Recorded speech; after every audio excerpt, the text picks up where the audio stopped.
इस लड़की के पास बचपन से ही एक खास क्षमता है। वह किसी भी चीज की असली कीमत देख सकती है। एक दिन वह अपने पापा के सिर पर उनकी संपत्ति झिलमिलाते देखती है, जिससे उसे पता चलता है कि कंपनी मुश्किल में है। उसके पिता पूछते हैं कि क्या वह कुछ कच्चे रत्नों का मूल्यांकन करने में मदद कर सकती है, और वादा करते हैं कि वह और उसकी माँ को हर महीने $1 मिलियन अतिरिक्त देंगे। माँ बेटी तुरंत मान जाती हैं। अगले दिन परिवार नीलामी में जाता है। लड़की अपनी क्षमता से तुरंत उच्च गुणवत्ता का कच्चा पत्थर पहचानती है। तभी एक आदमी अपने आदमियों को भेजता है और वे वह पत्थर उठा लेते हैं। लड़की के पापा उसे दूसरा पत्थर चुनने को कहते हैं, लेकिन जैसे ही वह चुनती है वही लोग उसे भी झपट लेते हैं। इससे माँ और बेटी दोनों बहुत नाराज हो जाती हैं। तो तीसरी बार माँ सीधे उस आदमी के आदमियों को जमीन पर गिरा देती है।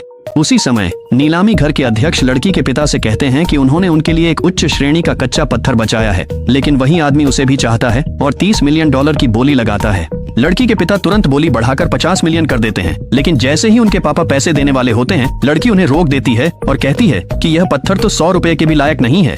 फिर उसके पिता पूछते हैं कि उसे कौन सा पत्थर खरीदना चाहिए। कोई उम्मीद नहीं करता कि लड़की उन बेकार पत्थरों के ढेर में से एक चुन लेगी जिन्हें कोई और लेना ही नहीं चाहता था। लोग लड़की पर हंसते हैं, कहते हैं उसे कुछ नहीं पता और वह बेवजह बोल रही है, लेकिन उसके पिता उसी बचे टुकड़े को खरीदने की जिद करते हैं। नीलामी के अध्यक्ष गुस्सा हो जाते हैं और चिल्लाते हैं। लड़की के पिता पर आरोप लगाते हैं कि उन्होंने वह पत्थर नहीं चुना जो खास तौर पर उनके लिए रखा था। लड़की के पिता अपनी बात पर अड़े रहते हैं और अध्यक्ष से कहते हैं कि इसी पत्थर को काटें। पहले वाला आदमी लड़की के पिता का मजाक उड़ाने लगता है। अचानक अध्यक्ष हैरान रह जाते हैं। पता चलता है कि उस पत्थर के अंदर पन्ना छुपा था जिसकी कीमत 1 अरब यूरो है। वहां मौजूद सभी लोग यह जानकर पूरी तरह से दंग रह जाते हैं।